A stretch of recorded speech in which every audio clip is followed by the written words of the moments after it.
Order 7 rule 11 অনুযায়ী defendant যদি application দায়ের করেন, সেই অ্যাপ্লিকেশন যদি অ্যালাউ হয় তখন কে আপিল দায়ের করবেন, রিজেক্ট হলে বা ডিসঅ্যালাউ হলে তখন সংক্ষুব্ধ ব্যক্তির প্রতিকার কী, সে সম্পর্কে বিস্তারিত আলোচনা করব আমার এই পর্বটিতে।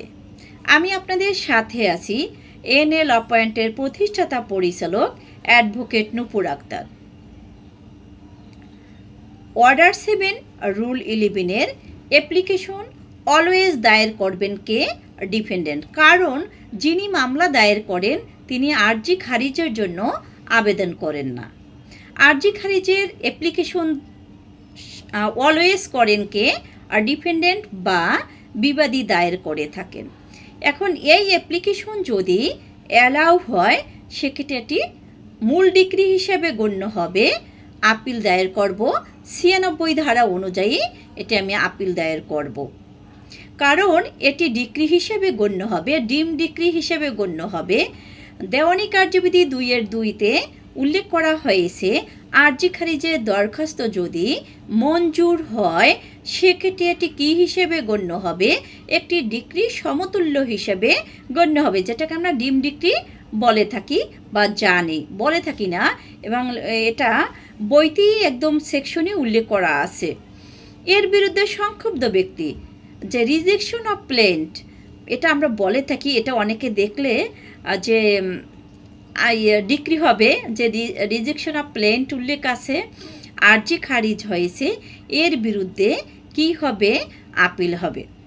এখন আপিল যদি হয় সেক্ষেত্রে আমরা কত ধারার বিধান অনুযায়ী আপিল দায়ের করব, সেকশন 96 অনুযায়ী আমরা কি করব, আপিল দায়ের করব, কারণ এটি মূল ডিক্রি, অর্ডার হলো এটি ডিক্রি হিসেবে গণ্য হবে। দেওয়ানি কার্যবিধিতে দুটি অর্ডারের ক্ষেত্রে এটা কি হবে, ডিক্রি হিসেবে গণ্য হবে, এর বিরুদ্ধে আপিল দায়ের করব। একটা হলো অর্ডার 7 রুল 11, আরেকটি হলো যে সেকশন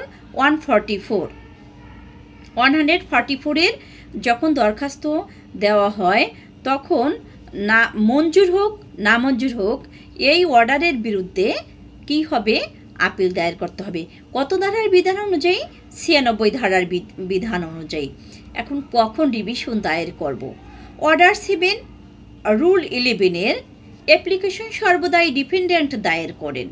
এই দরখাস্তটি যদি রিজেক্ট বা ডিসঅ্যালাউ হয় সেক্ষেত্রে আমরা কি দায়ের করব, সংক্ষুব্ধ হবেন কে, আর ডিফেন্ডেন্ট। এই ডিফেন্ডেন্টের প্রতিকার কি, তিনি রিভিশন দায়ের করবেন উচ্চ আদালতে।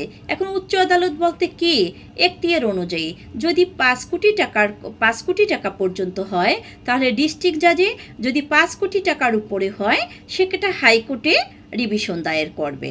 তা আমরা পেলাম কি, সংক্ষেপে যদি মনে রাখি, 7 আদেশের 11 বিধির অ্যাপ্লিকেশন যদি রিজেক্ট বা ডিসঅ্যালাউ হয় সেক্ষেত্রে উচ্চ আদালতে রিভিশন দায়ের করবে, আর যদি অ্যালাউ হয় এটি ডিক্রি হিসাবে গণ্য হবে, এর বিরুদ্ধে 96 ধারা অনুযায়ী আপিল দায়ের করবেন।